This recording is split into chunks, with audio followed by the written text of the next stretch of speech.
विधानसभेतला तेलगीचा उल्लेख जितेंद्र आव्हाडांना पडला महागात। भुजबळ नाराज झाल्यामुळे अजित पवारांनी आव्हाडांना घेतलं फैलावर।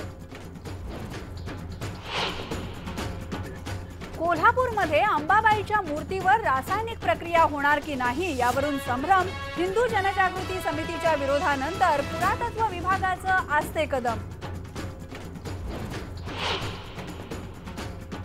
पंढरपूरमधल्या अस्वच्छतेबद्दल IBN लोकमतच्या बातमीनंतर प्रशासकीय यंत्रणेला आली जाग। पंढरपुरामध्ये शौचालयांची केली सफाई, टॉयलेट जवळ बसवल्या पाण्याच्या टाक्या। राज्यातल्या सिंचन प्रकल्पांची सविस्तर माहिती सादर करा। मुंबई उच्च न्यायालयाच्या औरंगाबाद खंडपीठाचे राज्य सरकारला आदेश। नवा जल आराखडा येईपर्यंत नवे प्रकल्प मंजूर न करण्याच्याही सूचना।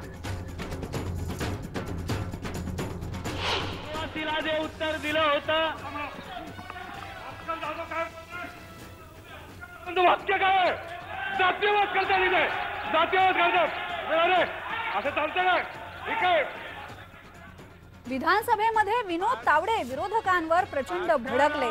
जातीवाचक वक्तव्य केल्याचा आरोप करत भास्कर जाधवांनाही सुनावले खडे बोल। सासरच्यांनी पेटवून दिलेल्या धनश्री दिवेकरचा पुण्याच्या सूर्या हॉस्पिटलमध्ये अखेर मृत्यू। धोंडे जेवणामध्ये अंगठी आणि लॉकेट दिलं नाही म्हणून सासरच्यांनी धनश्रीला दिलं होतं पेटवून।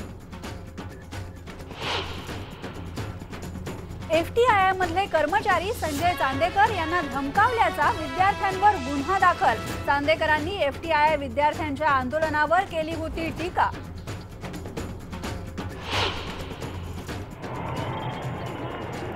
आणि पंढरीच्या वारीमध्ये कुडूस फाट्यामध्ये रंगलं ज्ञानेश्वर माऊलींचं दुसरं गोल रिंगण, तर तुकोबारायांचं माळीनगर इथे पहिलं उभं रिंगण संपन्न। माऊली आज वेळापूर मुक्कामी, तर तुकोबाराय करणार बोरगावला मुक्काम।